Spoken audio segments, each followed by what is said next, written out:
Gold trusted gold buyers తాకట్టులో ఉన్న బంగారాన్ని విడిపించి ఈ రోజు ఉన్న మార్కెట్ ధరకే కొనబడును. మరిన్ని వివరాలకు సంప్రదించండి 7710 గ్రామం మహిళలు ఎంతో శ్రమించి ఒక క్రమశిక్షణతో ఆంధ్రప్రదేశ్ రాష్ట్రానికే కాదు యావత్తు భారతదేశానికి ఒక స్ఫూర్తిదాయకంగా ఉన్నటువంటి గ్రామం తడకనపల్లి గ్రామం. అటువంటి గ్రామంలో ఈరోజు ఈ కార్యక్రమంలో భాగం పంచుకోవడం అనేది వ్యక్తిగతంగా నాకు కూడా చాలా సంతోషం ఆనందంగా ఉంది అనే విషయాన్ని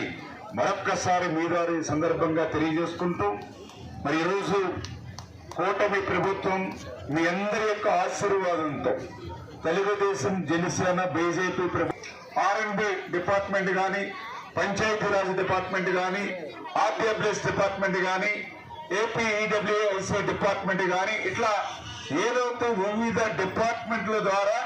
దగ్గర ఈ కర్నూలు జిల్లాలో ఈ 10 నెలల కాలంలోనే 2294 పనుల్ని 2014 కోట్ల రూపాయలు ఒక్క కర్నూలు జిల్లాకి నిధులు మంజూరు చేసి పనులు ప్రారంభించడం అంటే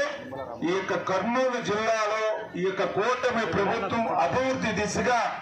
ఎంత పెద్ద ఎత్తున పరుగులు తీస్తూ పనిచేస్తుందో ఇదే ఒక ఉదాహరణ అని చెప్పి మీ ద్వారా తెలియజేసుకుంటూ మరి అటువంటి అభివృద్ధి కార్యక్రమాల్లో భాగంగా మరి 9718 ఎకరాలు సేకరించి వారోకల్లు మెగా ఇండస్ట్రియల్ హబ్ పరిశ్రమ కానీ అదేవిధంగా 2938 కోట్ల పెట్టుబడితోటి జయరాజ్ స్టీల్ ఫ్యాక్టరీ ప్రారంభించుకోవడం కానీ అదేవిధంగా 300 ఎకరాల్లో డ్రోన్ కార్పొరేషన్ ఏర్పాటు చేయడం కానీ అదేవిధంగా సెమీ కండక్టర్ బ్యాటరీ పరిశ్రమలను 1002 ఎకరాల్లో పీపుల్ టెక్ కంపెనీ తీసుకురావడంలో కానీ 320 కోట్ల రూపాయలతోటి మరి జియో మైసూర్ గోల్డ్ మైనింగ్ పరిశ్రమని కర్నూలులో చేపట్టడం కానీ అదేవిధంగా టమాటో ప్రాసెసింగ్ మరి 11 కోట్ల రూపాయలతోటి ప్రారంభించడం కానీ 77 ఎకరాల్లో ఎమ్మెనగూరులో మెగా టెక్స్టైల్స్ పార్క్ ని ప్రారంభించడం కానీ అదేవిధంగా ముచ్చమూరు నుంచి మరి వారోకల్లు ఇండస్ట్రియల్ హబ్ కి 428 కోట్ల రూపాయలతోటి మరి నీటి సరఫరా కోసం పైప్ లైన్ నిర్మాణం కానీ గ్రీన్కో కంపెనీ ఏదైతే 1680 మెగావాట్ల pumped storage hydro power project మరి నెలకొల్పుకోవడం కానీ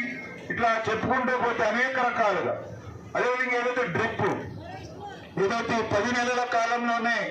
7000 హెక్టార్లు డ్రిప్ తీసుకోవాలని లక్ష్యం పెట్టుకుంటే మరి ఇప్పటికీ 5653 హెక్టార్ల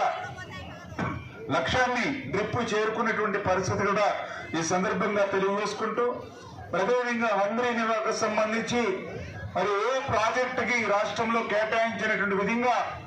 3800 కోట్ల రూపాయలు మరి హంద్రీ నివాకి ఈ ఒక్క సంవత్సరం బడ్జెట్ లోనే కేటాయించాము అని అంటే ఈ రాయలసీమకు అందులో ప్రత్యేకించి కర్నూలు జిల్లాకు ఈ తెలుగుదేశం జనసేన బీజేపీ ప్రభుత్వం ఇస్తున్నటువంటి ప్రాధాన్యతకు ఇది ఒక నిదర్శనం అని చెప్పి కూడా మీ ద్వారా అందరూ కూడా ముందుగా తెలియజేసుకుంటూ ఉన్నా. ఇండియా పాకిస్తాన్ ఉద్రిక్తతలపై లేటెస్ట్ అప్డేట్స్ కోసం డౌన్లోడ్ చేసుకోండి RTV లైవ్ యాప్.